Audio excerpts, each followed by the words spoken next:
Good morning, sir. Good morning, classmates. My topic for today is all about innovative farming technologies.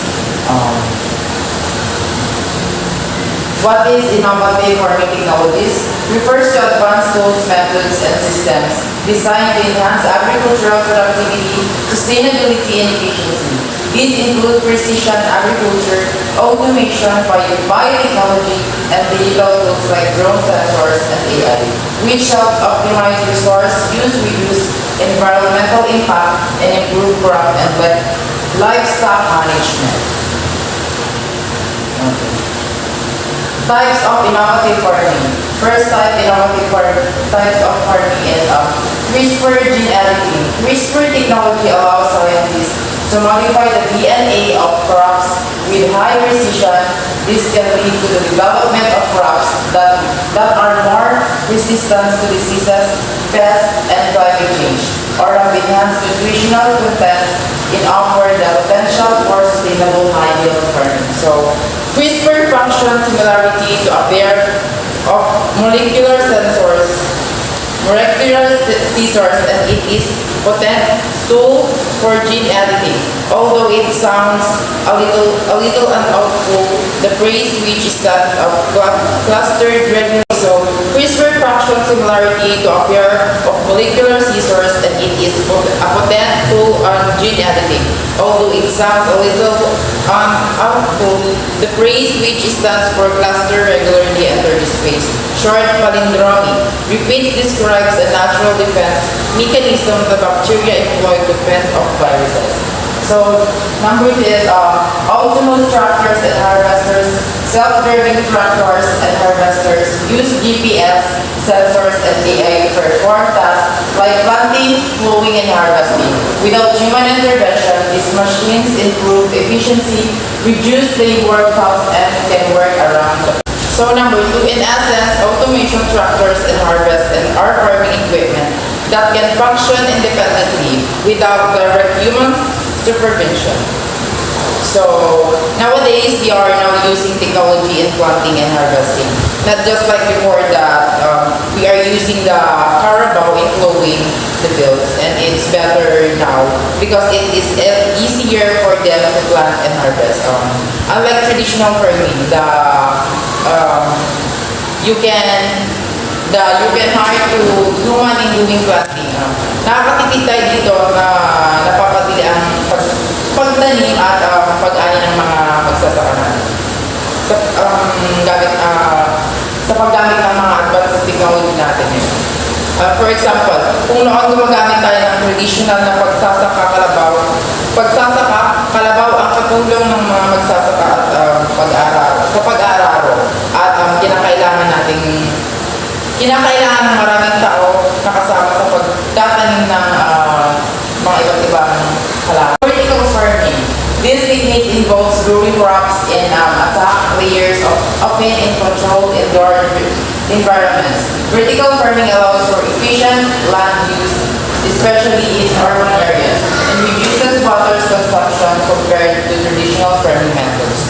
So, crops are produced in stock levels using the cutting-edge agricultural techniques known as vertical farming.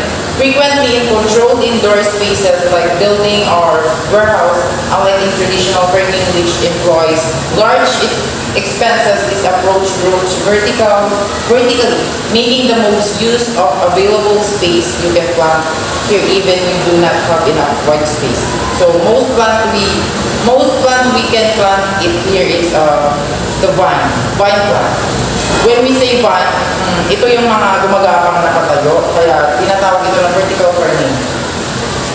Next is drone for precision agriculture.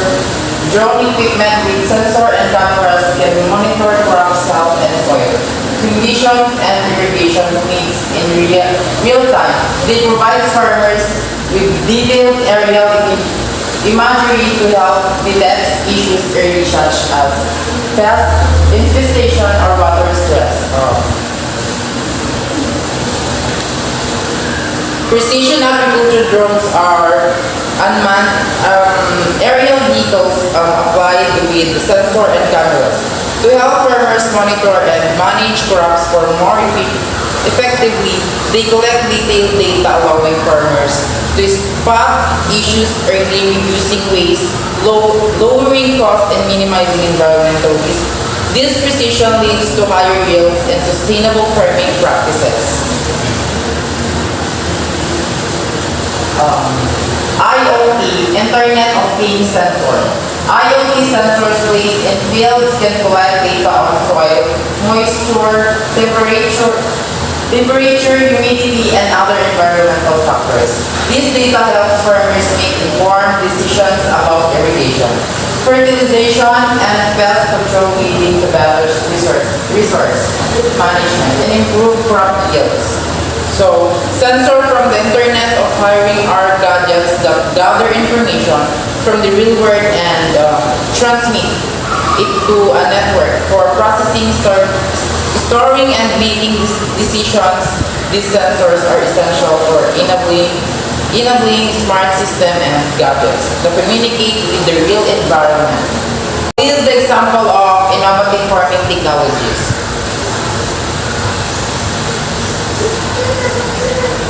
Challenges in innovative farming technologies. Innovating farming technologies have the potential to revolutionize agriculture, but their adoption and implementation face several challenges. High initial costs, accessing to knowledge and training, infrastructure limitations, adaptability to local conditions, environmental impact, supply chain issues.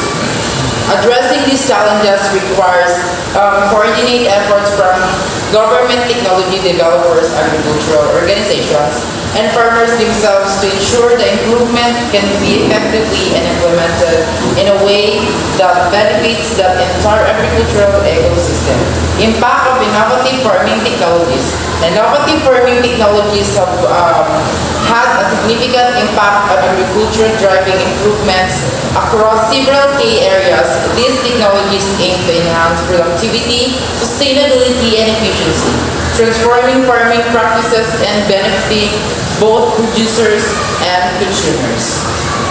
Next topic is modern fishing techniques presented by Mary Joyce Manghugan. So good morning, sir. Good morning, classmates. My topic for today is modern fishing techniques. Modern fishing techniques are highly advanced, aiming to maximize efficiency while often trying to reduce environmental impacts. The Philippines is one of the largest archipelagic countries with rich marine biodiversity. Importance: fishing is a major livelihood, with about 1.9 million Filipinos working in the sector.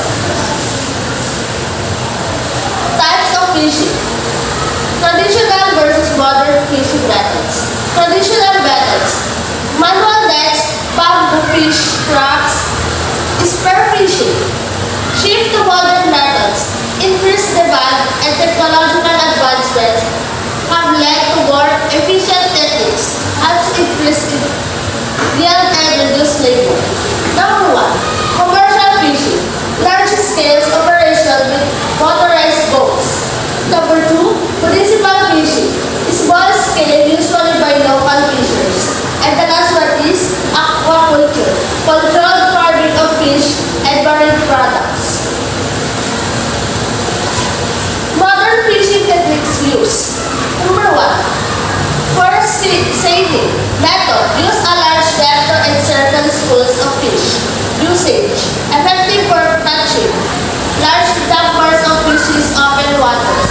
Fish type: sardines, mackerel, and tuna. Number 2 is long line fishing method. A long line with painted hooks targeting specific fish. Usage: common for largest species like tuna with swordfish. Advantage: reduce bycatch if done carefully. Number 3, throw fishing method. Dragging a net through the water. Usage: effective for catching bottom-dwelling fish. Environmental impact: can damage seafloor ecosystems.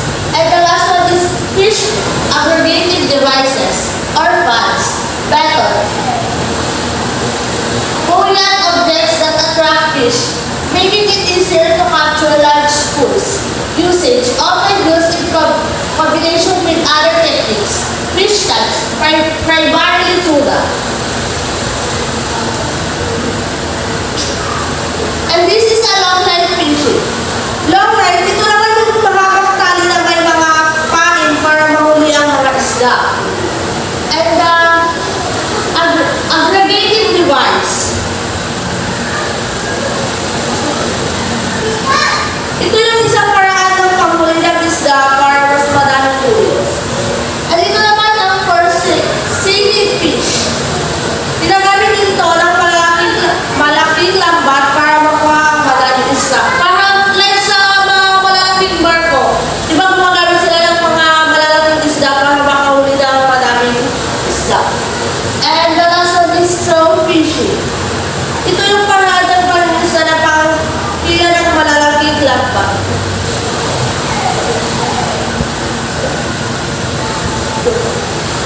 Aquaculture advancement. Fish farms. For controlled environments for species like milkfish, tilapia, and shrimp. Integrated multi-tropic aquaculture, IMT. Cultivation of multiple species in one location to maximize resources. Mariculture parks. Designated marine zones for farming, helping alleviate pressure on wild stocks. Technological tools supporting modern fishing. GPS and sonar helps fishers locate fish efficiently. Cold storage and processing. Extend the shelf life of catch, reducing waste. Drones and satellite monitoring for surveillance and enforcement of regulations in protected areas. Data collection and monitoring systems. Track fish population, enabling better stock management. This is a challenge in modern fishing. Overfishing. Excessive use of resources leading to population decline in this species. Bycatch. Unintended species capture impacting biodiversity. Environmental impact. Habitat destruction, especially crab trawling. Illegal, unreported, and unregulated IUU fishing. Difficulties in enforcement and monitoring. Thank you. Thank you very much for listening. Good morning, everyone. Today I'm going to talk about something that is changing farming and fishing in a big ways, which is automation and digital tools. Farming and fishing usually need a lot of hard work. People have to plant crops, water them, feed animals, and check on their health. But now, with the new technology, this makes the job easier and faster. In this report, I'll explain how each tools helps and how they are changing farming and fishing to be better and more efficient. Let me define first what is automation and digital tools. Automation and digital tools. It refers to using machines and technology to make farming and fish raising easier and more efficient. Automation involves machines doing tasks like planting, watering, and feeding without needing a person to do it manually. Digital tools help farmers by providing information about crops, fish, weather, and soil conditions through sensors and apps. This is about using machines and advanced technology to make farming and fishing easier and faster. Next is electronic tagging. This technology helps track animals, allowing farmers to monitor the health, location, and growth of livestock. Each animal has an electronic tag that stores data which can be accessed remotely. This technology helps farmers monitor their animals. Each animal gets a small electronic tag that records detail like its location, health, and growth. Farmers can check this information from a distance without needing to be with the animals. Next is milking robot. A automates the process of milking cows, allowing for faster and more efficient milk production. This reduces manual labor and increases productivity, while also ensuring gentle and consistent milking. This is a machine that automatically milks cows. It helps farmers save time and work by doing the milking itself. These methods increase milk production and ensures the cows are milked gently and in a steady way. Next is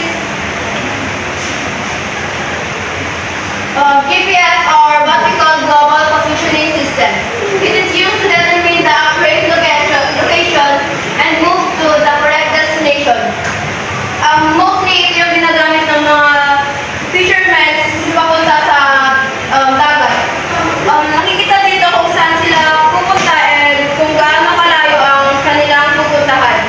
Dati ang ginagamit nila is yung compass lang, but because of innovation, mayroon na tayong GPS. Next is sprayer drone.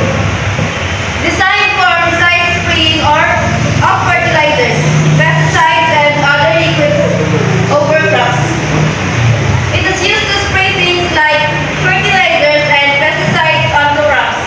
It flies over the fields, spreading the liquids more evenly and accurately than doing it by hand.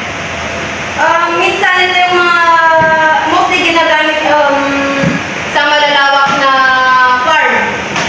Or yung mga, like for example is yung Banawi like rice terraces.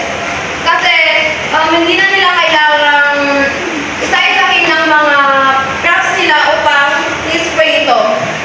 Kasi ang sprayer drone is automatic na siya na yung mag-spray ng mga pesticides or fertilizers.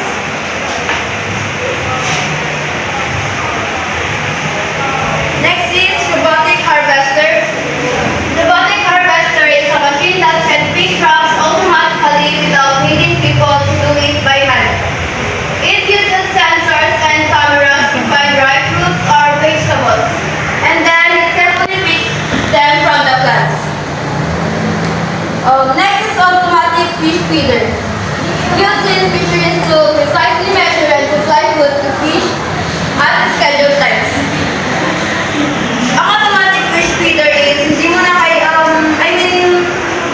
iset mo lang yung schedule or time kung anong oras or kung kailan mo papakainin ng mga fish.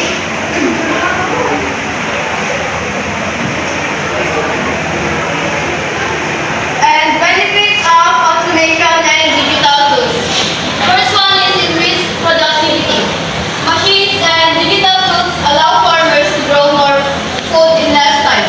They can also take care of more land or fish with the same amount of effort. Using machines and digital tools help farmers to do their work faster and more efficiently. The next one is cost savings. Automation can reduce labor costs because machines do most of the work. Digital tools can help farmers avoid wasting water, fertilizers, or fish feed by giving them accurate information. Automation and technology can save farmers money. Machines can replace some of the labor, which reduces the need to hire as many workers. Lastly, sustainability. By using only the resources that are needed, these technologies help reduce waste and protect the environment. For example, precision farming uses less water and fewer chemicals, which is better for the soil and water sources. These tools help protect the environment. By using